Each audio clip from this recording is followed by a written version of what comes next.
Your Steve Jones Show podcast is loading now. The Steve Jones Show podcast is sponsored by Sunbury Motors, North 4th Street in Sunbury, and Sunbury Motors Kia, routes 11 and 15 in Hummel's Wharf.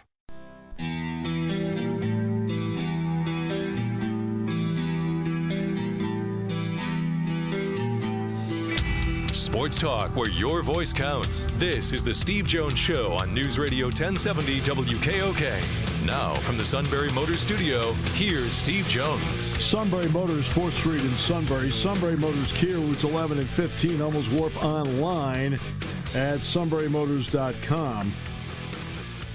Ford, Kia, Hyundai, the best in new inventory. Great pre-owned inventory with the Sunbury Motors guarantee. And a fabulous service department that backs all of this up.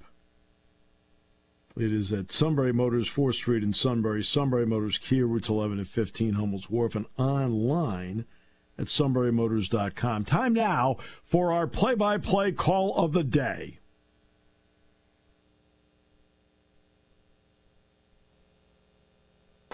Kadari finds Odekale. It's off. There's the follow. Count it. Nadefo. Hello. How do? Nadefo, KC. I believe that's Tim Brando at the end of the Seton Hall UConn game. That was, big win for Seton Hall. And Donnie Marshall was with him. UConn's own. And big win for Seton Hall. UConn's been a little bit up and down after a great start. They've been a little bit up and down of late. But look, college basketball, the length of the season is such where you look around, and we all talk about Indiana being the last undefeated team in 1976. It's just hard today. More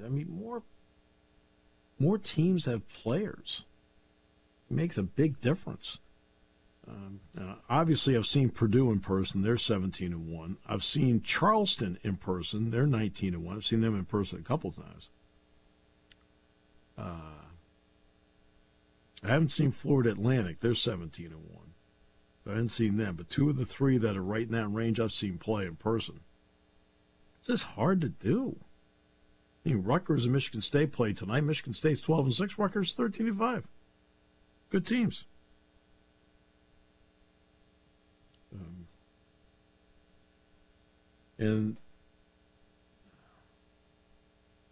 I think that the UConn game last night, that was at Seton Hall, right?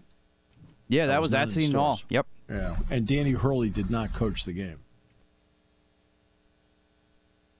because of COVID. So he was not a part of it last night. But look, it's hard to negotiate a season now undefeated in college basketball. It's just too many teams that are good. You've got to be either really good or lucky on every single in every single week you go through. And that is, that literally is the way it is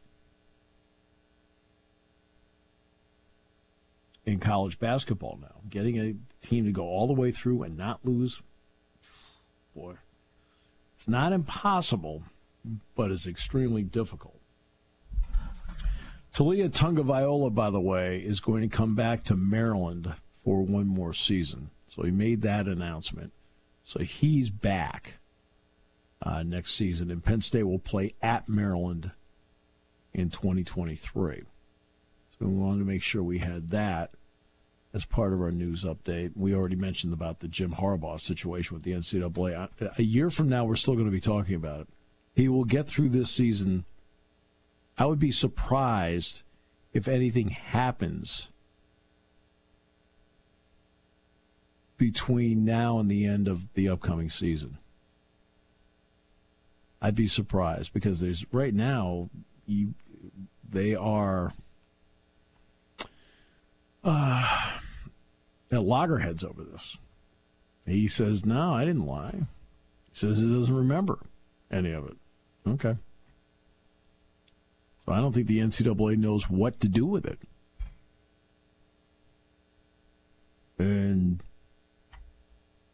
the chances of a negotiated settlement at the moment is not a realistic possibility. So that's why it's sitting there and they are delayed in all of this.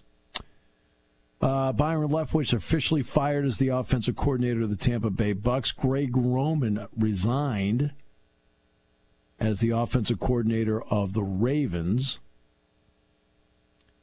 And the Dolphins have fired defensive coordinator Josh Boyer. They can't fire the offensive coordinator. He's the head coach. Let me put it this way. Boyer's not the one that looked over and thought it was first down. Whoops. Get the lingerie on the deck. Call the janitor. I mean, that is part of my concern about sports today. Is I look at situations and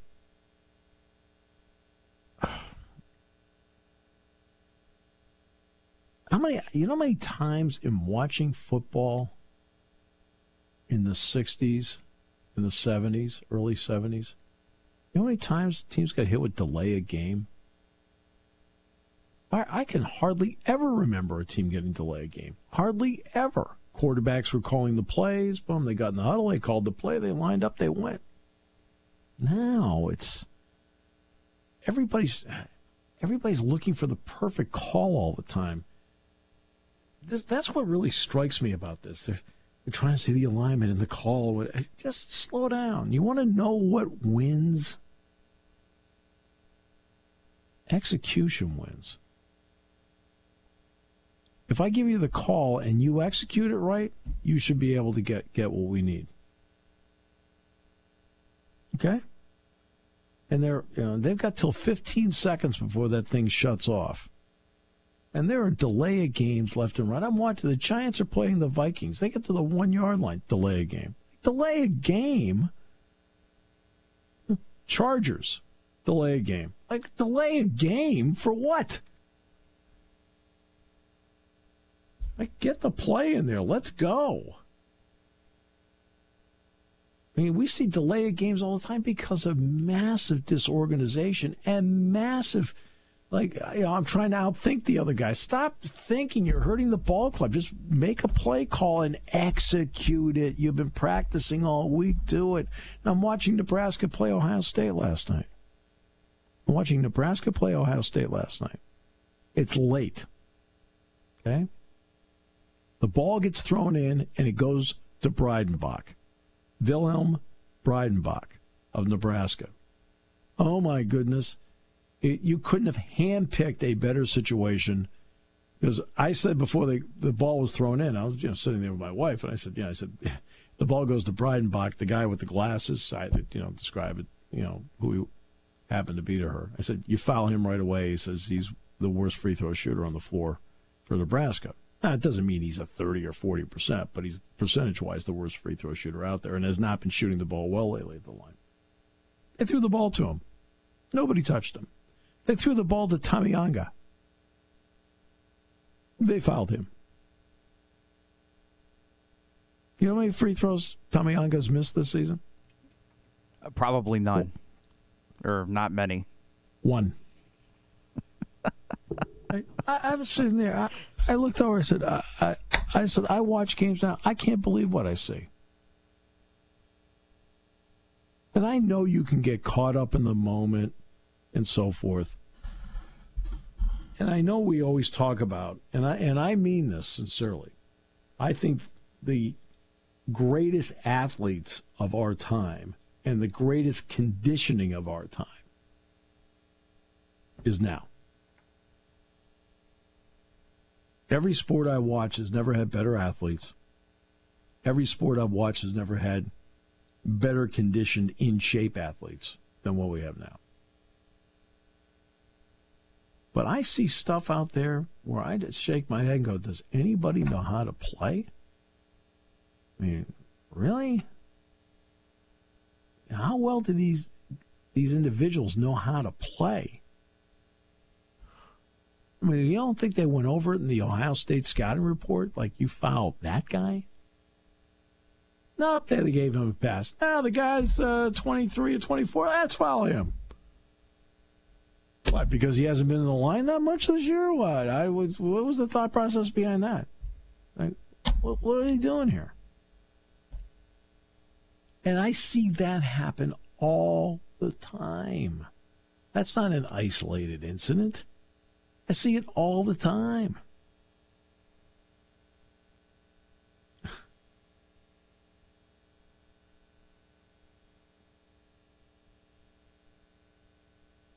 And what really bothers me is when I'm watching the pro level. It's all you do for a living.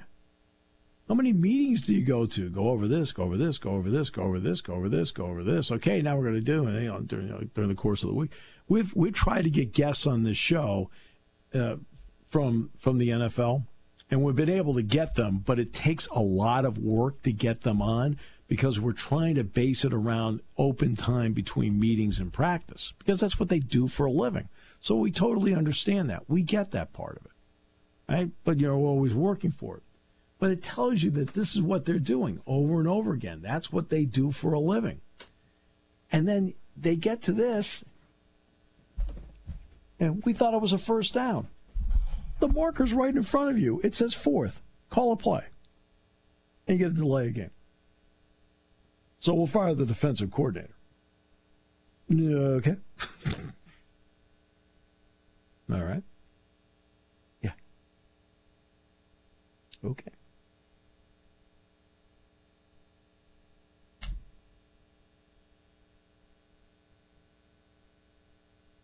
I mean, I'm not going to sit here and expect perfection. I mean, because humans play it, humans coach it, humans officiate it, and humans are in the stands. I got that. So you're not going to get perfection. But it's the volume of mistakes that I see at critical moments where I'm sitting there thinking, either you didn't listen in the meeting, or in the case of a Mike McDaniel, don't overthink it. Don't overthink what you're doing.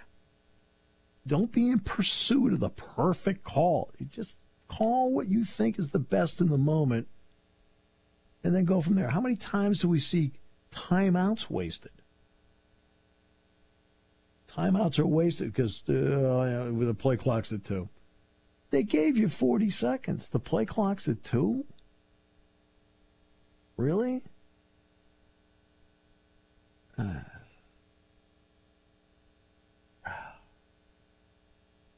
I'll sit there and I'll shake my head like, what are we doing here? Well, a lot for you is going to depend on the health of your quarterback. Ray's right about that. And Jalen Hurts. Yes, his ability to run. And so let's go back to the game he got hurt against the Bears. What was the key play in that game? The key play in that game was when he ran that quarterback draw for a touchdown. And his ability to do that means so much. And I'll tell you where it really comes into play, Matt. It comes into play in the red zone. If you have a quarterback, and Daniel Jones is dangerous in this way in his own right. He's not Jalen Hurts, but he runs pretty well. I think that's a fair assessment for him. All right. You get in the red zone, and you're a defense. And if you have to account for the quarterback running, and you have to designate somebody essentially as a spy for him, that now takes another person out of coverage or takes another person out of your blitz package. And that's what Jalen Hurts does. He automatically takes, in the red zone, a person out of the blitz package and automatically takes a person out of coverage because they're just trying to cover him. Absolutely. If he can't do that, you don't have to do that anymore. Now you're Gardner Minshew. See, Minshew does not, you guys can talk, he runs well, yeah, okay, great, okay. That's adorable. He can move. But he doesn't run anything where you have to spy him in the red zone. There's no more talking about that anymore. If Gardner Minshew has to step in at any point during this playoff run, that's end game. I'm sorry, Yeah. much as I hate to say it. Yeah, but I tried to tell all you guys that, and you guys got mad at me. I said after the safe game, I was dead wrong. I'm not joking about that. Yeah, I mentioned hey, look, there's a reason he's the backup. I mean, it's like I admit I was dead wrong. Fort, yeah, right. But that is one of the difference. In other words, Minshew can do a lot of really good things between the 20s, right? But then you get to the red zone. Okay, things tighten up. With Hurts, you have to still designate a person that has to watch him. And it takes that person out of your blitz package, and it takes that person out of your coverage package. And if Hurts can't run or shows an inclination that he doesn't want to run, and we'll know by the middle of the second quarter whether that's possible or not, okay? Whether it's realistic. If he can't run or they prefer him not to run, that does change the dynamics of the Eagles. Plus the Giants have a top 5 red zone defense, I do believe. The Eagles receivers are not just good, they are tremendous. Smith, Brown is exceptional, Goddard. As I mentioned earlier in the week, there isn't a single Giants receiver that would be in the rotation for the Eagles. And I mean that with all due respect to Hodges and to Slayton and to number 80 there, who's actually Richard James, who's actually been decent for them. I say that with all due respect to them. It's just the Eagles' talent level wide receiver is just that much higher. I mean, Quez Watkins would start for the Giants, right?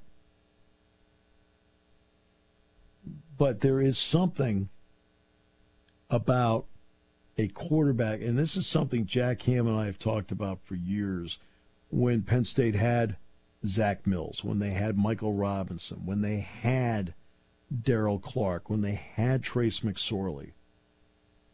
Okay?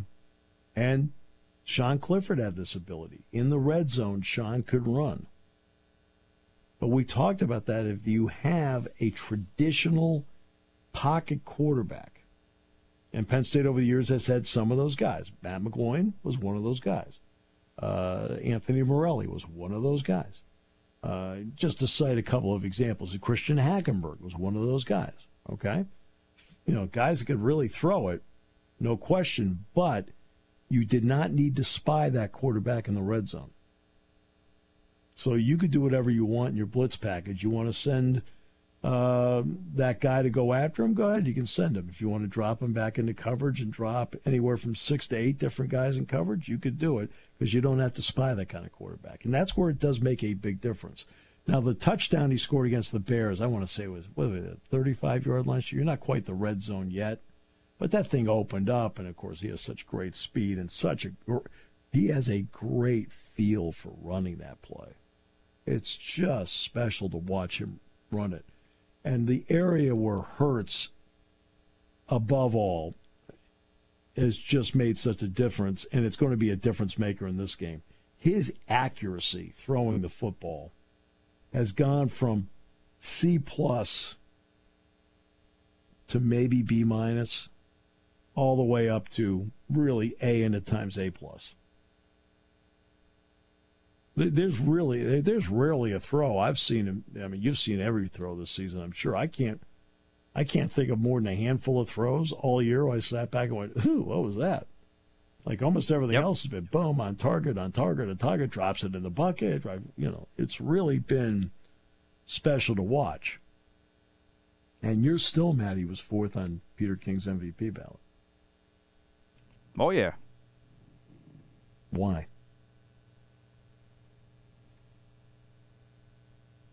Because he's dead wrong. I'm sorry. I love Peter King, but he's dead wrong. If you want to put Mahomes first, fine. Jalen Hurts should be number 2 on that list. I have 3 words for you. Remember these 3 words. It doesn't matter. I have stopped on this MVP thing long time ago. It's like, okay, that's nice. It's all about who wins the title. It's about who wins the title. Jalen Hurts is walking off the field with the Lombardi Trophy in his hand. That's the only trophy that matters. I know he gets a bonus for being the MVP, so I understand that part. I'm never going to discount that. And it's a nice thing to have. But when you're there and you are walking off with the hardware that you have fought so hard to get, that's to me what it's all about. You're skating off with the Stanley Cup. You're leaving with the O'Brien Trophy. You're leaving with the Lombardi Trophy, Major League Baseball, whatever it happens to be, the World Cup. I mean, that's what it's all about. All the other stuff is nice. It's gravy. You get consumed in gravy.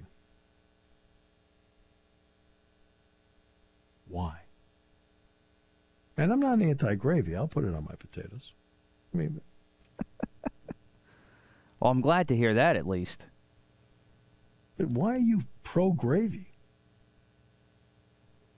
I'm only pro get- gravy because you- if you you get deserve the gravy, you consumed. should have it. Or it'll You be in the get conversation to get the consumed by gravy. You gravy. should have it. You get consumed by gravy.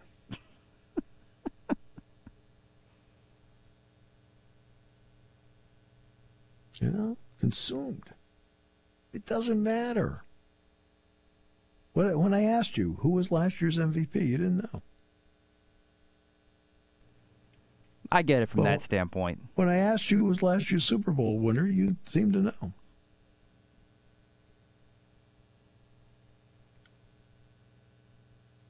Right? I mean, that's the. I realize there's a personal city pride to it. I've got that.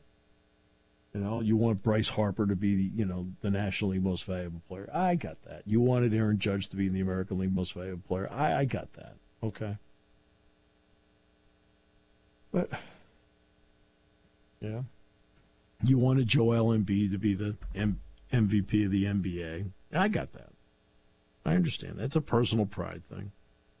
It's a city pride thing. I realize that. In reality, it doesn't matter. Did the Sixers get to the third round? Unfortunately, no. That's the part that matters.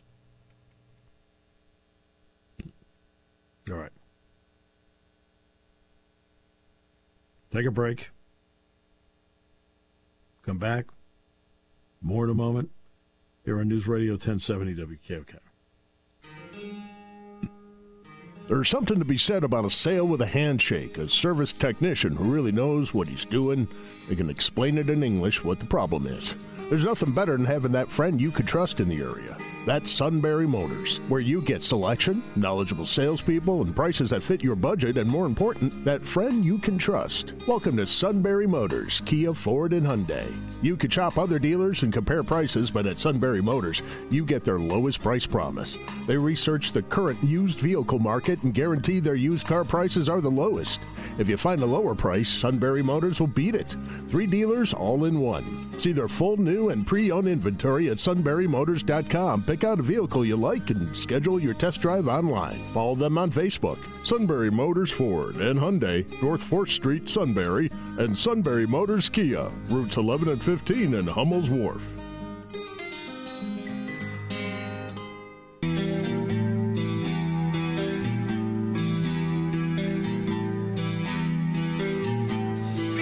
Sports talk where your voice counts. This is the Steve Jones Show on News Radio 1070 WKOK. Now from the Sunbury Motors Studio, here's Steve Jones.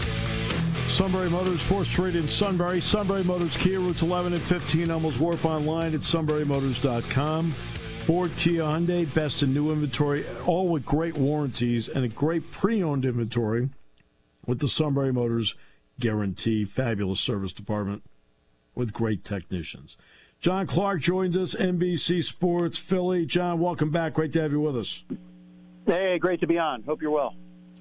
Doing very well. John, I know we have a brief window here, so let's just get to it. The Eagles have had the extra week here as the number 1 seed, which they earned. How do you think it benefited them to get that extra week? Oh, look, I think it helps them a lot. You look at a guy like Jason Kelsey, a veteran. I even asked him in the locker room as the regular season was winding down, how you feeling at this time of the year? And he said, I feel like we've played 16 or 17 games. So, these guys, especially since the Eagles' bye week was early, it is a great thing for them to get off their feet and give their body and their mind a rest for a week. Now, they were out there with some light practices, but actually they did have one really good hard practice, but to not have a game for a week, they would all take that. You take that because it helps you get your body right, and you're going to be at home. So I think it's going to work out great for the Birds. Yeah, not only that, but as the number one seed, they get the Saturday game. And it worked out where instead of Dallas or Tampa Bay, the Giants won. So they get the Saturday game just like Kansas City does, which gives them an extra day in going to the next round. That's part of the glory of being the number one seed. What's the read you have on Lane Johnson? Lane Johnson is good to go. He's not even listed on the injury report now.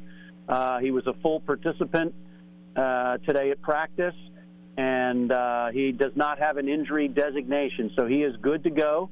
And, look, he's going to tough it out. And Lane Johnson at 60, 70%, whatever he can be, 80%, is better than anybody else at right tackle. So Lane Johnson's a warrior, and he knows they have a really good shot at getting another Super Bowl, and he wanted to be a part of this. That's why he's putting off his surgery.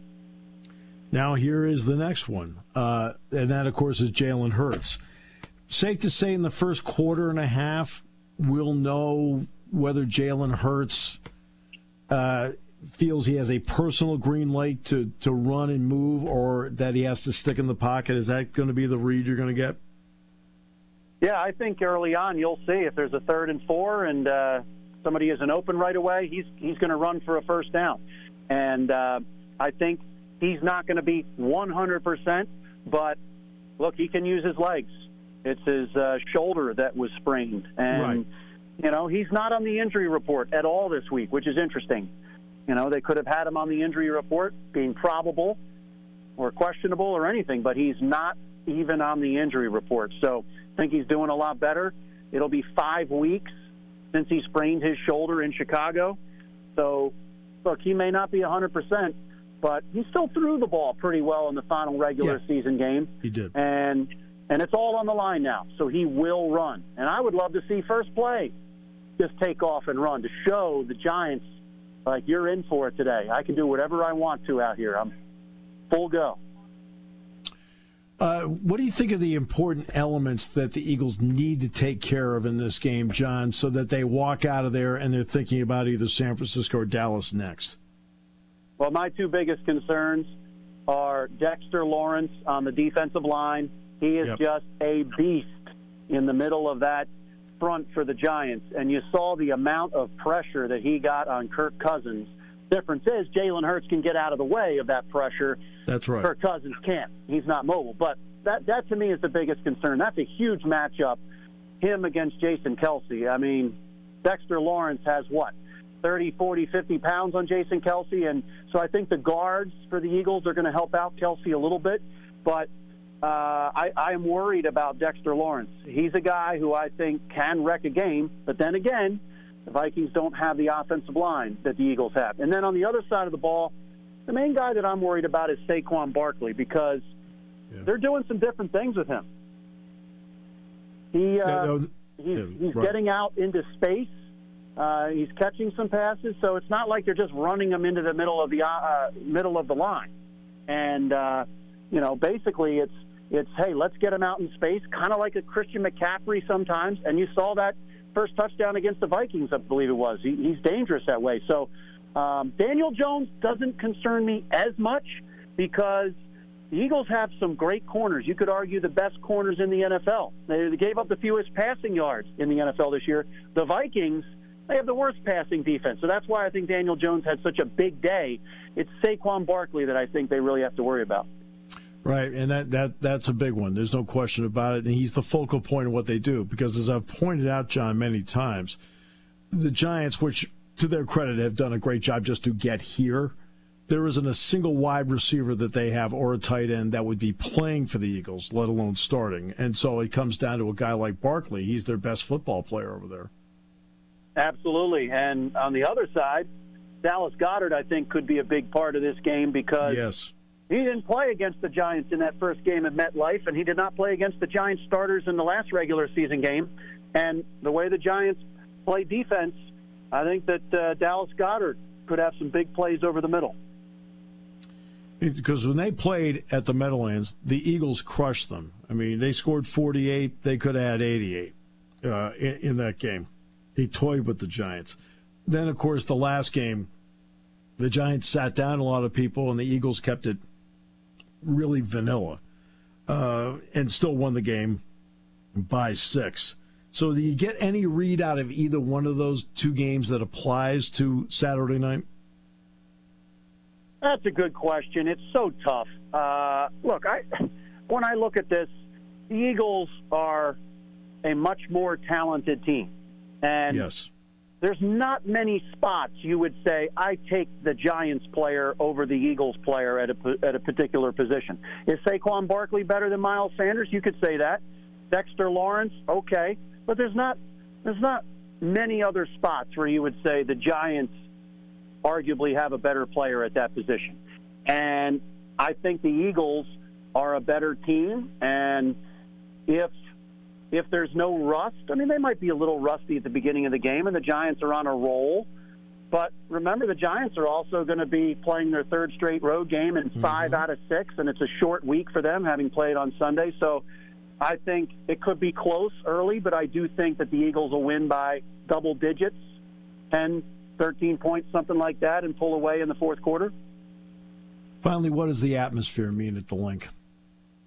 Oh, it's going to be ridiculous. I mean, wow, Saturday night, prime time, Eagles fans have all day to get ready, and then they don't have to go to work the next day. They have off on Sunday, most of them. So I think it's going to be rowdy. It's going to be special, and nothing better than a rivalry game under the lights at the Link on a Saturday night. So, and you know, look, the Eagles are looking for their first playoff win at home since their Super Bowl year.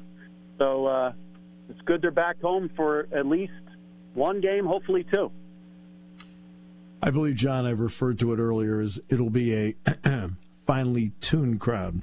All right, so John, I'll let you go. Appreciate the time you gave us today.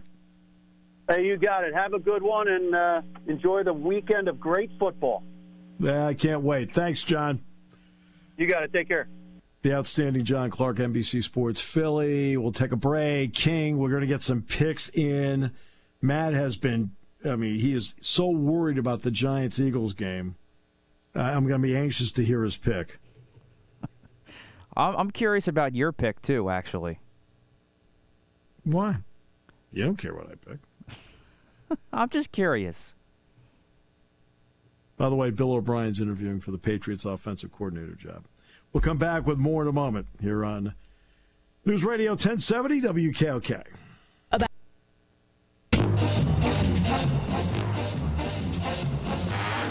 It's the moment we've waited for all week. It's time now to make the picks for 4 big football games this week. You ready, King? Yeah, I got to give my dog a cookie here. Hang on. But don't have... She expects a cookie. I just walked in the door. I was sitting in a parking lot, and I was trying to call you, and I couldn't get through. I forgot to tell you about the number change. That was my bad. No, it's okay. We're good. I'm home. So, give her another one. Here we go. Okay, all's good with the world. All right, there we go. We got the cookie. We're good to go. Well, everybody went 5-1 last week in our picks. So everybody did good last week in the Super Wild Card picks. So yeah, I knew the Jaguars were going to win. Yeah, that's right. What a great pick. Jeez, what a game. I actually thought of you when that happened. Yeah, exactly. All right, so let's fire the whole team. Yeah. We'll go in order of mine, but we'll save Giants-Eagles for last. So Saturday, 4:30, Jacksonville at Kansas City. It's Andy Reid versus Dougie P. Jacksonville given 8.5 on the road. Steve. Okay, well, Andy Reid has Patrick Mahomes. So it doesn't matter what Dougie P's doing. Okay? Okay? It's like I asked Calvin Booth, is the general manager of the Denver Nuggets. I saw Cal 10 days ago, and I said, hey, how's everything going out in Denver? He says, Steve, I got 1-5. I'm good. 1-5 is Nikola Jokic. Okay? You'd be amazed what personnel means, right? Andy Reid's got 1-5. He's good. Kansas City. That is correct. And I'm going with the Chiefs as well in this one. Jags also coming off that crazy emotional win, having down 27-0. I can see them laying an egg, too, this week. So I'm going Chiefs. Yeah, I think Jacksonville pretty much shot their limit. I mean, good for them winning. Peterson's a great coach, and has a great comeback. But man, what a meltdown! Anyway, yeah, Bo's is a moron. So anyway, I got Chiefs. There we go. All right, we'll skip Giants Eagles for now. We'll finish that last. Now let's go to Sunday, 3:00, Cincinnati at Buffalo. We'll finally see the two teams play. Thankfully, DeMar Hamlin's doing well. And then the Bengals are given 5.5 on the road. King. Yeah, I'm going to take the Bengals. I'm going to take the points. At Buffalo, I'm telling you, they got a 17-point lead, and they're going back and heaving the ball. And you're going to do that. That game never should have been that close. A third-string quarterback. I don't. Buffalo, to me, is not playing well. Cincinnati. King or Steve, who you got? I don't think either team's really playing well. To be honest with you, here's the big difference. The big difference is that Buffalo's offensive line is relatively healthy. Cincinnati's is not. The left tackle's now out of the game. They've lost Lyle Collins. They've also lost one more. And you can just see Cincinnati did not move the ball well against Baltimore. I think it's going to be the Bills winning at home. Close, but they'll win it. And I think part of it is the offensive line problem for Cincinnati. They can't get the ball down, like really downfield. Everything they do now is short and to the point and trying to do it underneath coverage because they can't protect well enough up front. I'm kind of with you, Steve, on this. I looked this on the offensive end. Bills still put up 34 points last week. I think defense tightens up. I don't like the way Cincinnati's offense looks, as you mentioned. No. I don't think this is a close game. I think Buffalo wins this outright. I really do. I'm going Bills. Go Bengals. There you go. There we go again. All right, Sunday, 6:30, Dallas against San Francisco. San Francisco is a 4-point favorite at home. King. I got the 49ers. I can't stand the Cowboys. I love Purdy. I think he's great. Well, I'd love to see him in the Super Bowl. San Francisco is going to crush the Dallas Cowboys. I'm not saying that Cowboys hate. I'm saying that objectively. I know the Cowboys won big. Dak Prescott looked good. But guess what? That Bucs team was pathetic. I don't think the Cowboys were still even that impressive to begin with. San Francisco wins this outright. Steve. 49ers, great defense. I mean, really great defense. And then you look at the talent they have on offense between Debo and Kittle and McCaffrey. Good offensive line, too. They're just a better all-around team. I think Purdy's in a great situation because of the talent around him. And he's got a coach that believes in running the football, and that's the element Tampa Bay could not generate against anybody all season, and most especially against Dallas. They could not run the ball. San Francisco can run the ball. It takes a lot of pressure off Purdy. The 49ers will win by double digits. There you go. All right. Now, the moment we've all been waiting for. Saturday night, 8:15, NFC East rivalry at the Link. Eagles, Giants. Giants given 7.5 on the road. King, let's start with you. I'm taking the Giants outright. Well, I'll take the points, but I think they'll win the game. Well, Giants are very well coached, and man, if Jones plays the way he did last week, that's a different team, and we'll see. And I don't know how good, and I love Philadelphia, but I don't know how good the quarterback's going to be. He hasn't played in a while. So. Steve? Well, one of the keys of the game is the ability of Philadelphia actually to slow down the running of Daniel Jones. Because even when the Giants have lost to Philadelphia, Jones has always been able to run the ball against them.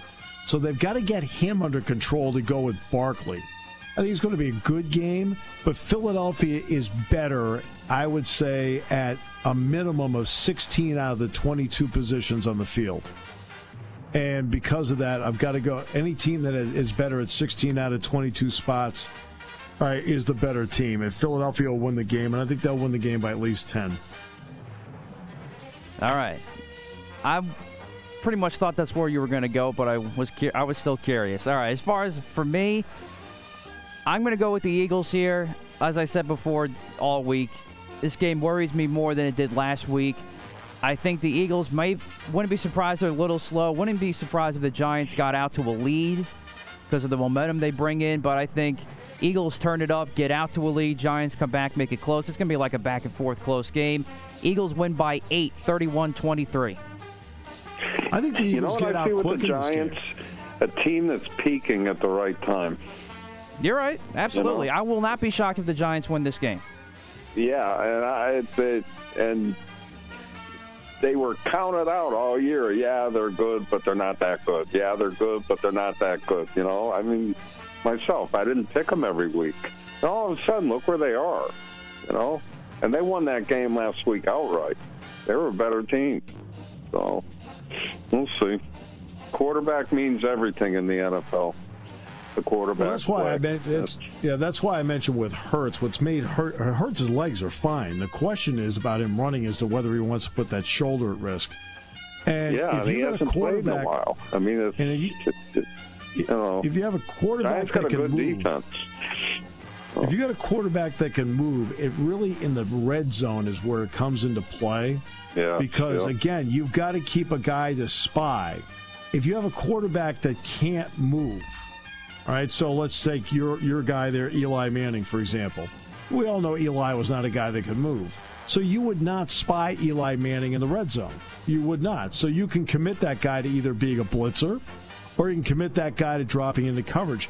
With Hurts, if he shows early in the game that he's willing to tuck it and run with it, now you've got to spy him in the red zone, and that means you've now taken a guy away from coverage, and you've also taken away a potential blitzer, and that's what makes him so dangerous.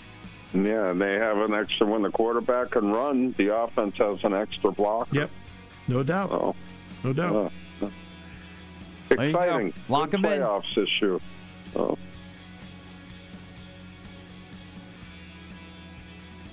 Well, Matt, I'll see you. I'll see you on Monday. I will see you on Monday. Studio Monday. Yeah, we're good to have you here in the studio. Hopefully, I'll be a happy man. I'll be in the studio Monday. I mean, hopefully there'll be like food in the conference room.